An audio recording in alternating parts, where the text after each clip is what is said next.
বলো খালেদা জিয়া শহীদ জিয়া সবাই বলো জোরছে বলো আরো জোরছে বলো সবার সেরা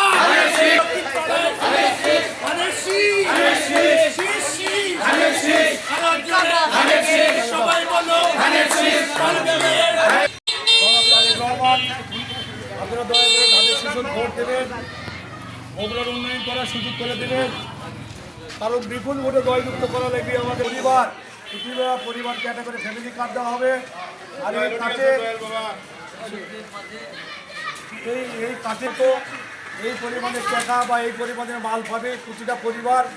ইনশাল্লাহ যদি তারেক রহমান এই বাংলাদেশের প্রধানমন্ত্রী হয়, প্রতিটা পরিবারের জন্য এটাও খালি মাত্র মহিলাদের জন্য, আর ছেলেদের জন্য কৃষি কার্ড, তারপরে হলো আরও স্বাস্থ্য কার্ড, ইমাম মসজিদের সম্মানী ভাতা, ইনশাল্লাহ অনেক কিছু এই তারেক রহমান প্রধানমন্ত্রী হলে